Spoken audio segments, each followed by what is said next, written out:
You remember on our wedding day, one of the mzee who spoke in place of your dad, Yes. you know how we do it in our culture, like your own father cannot speak in your wedding, it has to be a spokesperson.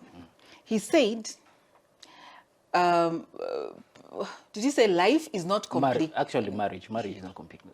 Marriage is not complicated. It's people who complicate it. Or something? Marriage is not complicated. It's people who complicate it. I I think same to life. Yes, same to it is not complicated. It is people who complicate it. Meaning, my understanding is something can be as good as you want it or as difficult as you make it. Yes, true. Right? Yes. And in our years of being married, have you realized that when you harden your heart, you don't want to say sorry, or you want to stand too much for your point of view. And I'm not talking about you alone. I'm saying you, like even me included. That's true. That's when things get harder. Oh, yeah. And so people have to keep finding a balance in marriage. Yes.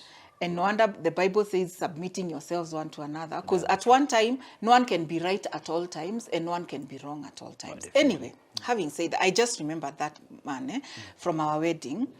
And it goes a lot to talk about counseling or premarital counseling or even postmarital counseling or call it therapy or coaching. You know, nowadays it's coaching.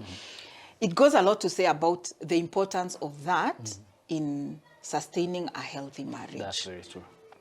Now, you as a researcher, you have done research quite a lot.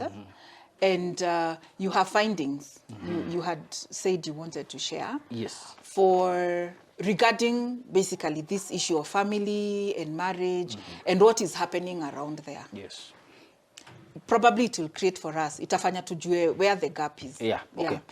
Let's begin from this point. This research was carried out by the Kenya National Bureau of Statistics. It's called the Kenya Demographic Health Survey, KDHS 2022. It's very recent, 2 years ago.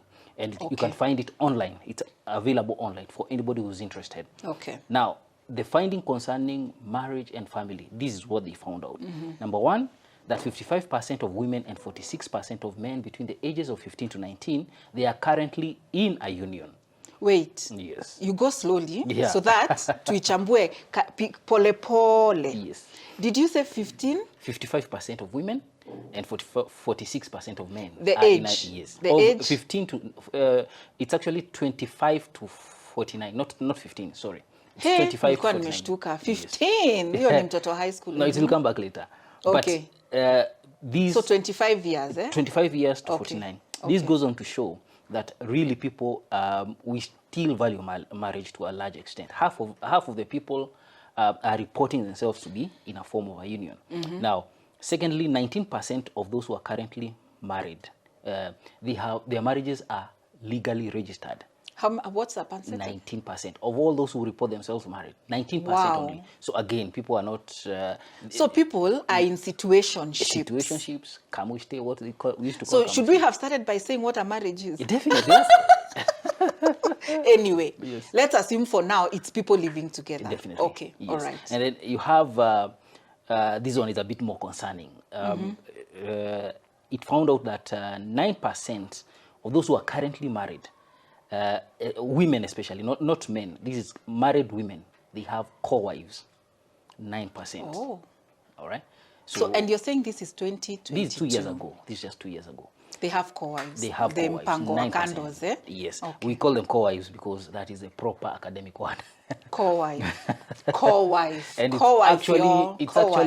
it's very accurate. Mpango wa kando is not, the accurate word is a co-wife. All right? Now, whether it's legal or not, that's another issue. That's a whole issue altogether. Okay. Now, in any case, most of them are the ones who are reporting themselves as co-wives. They are not reporting those other words. All right? Okay. So you see, marriage is wonderful even for somebody else. Even for a co-wife, exactly. They are still seeing the value of being in a marriage. Exactly. Yeah.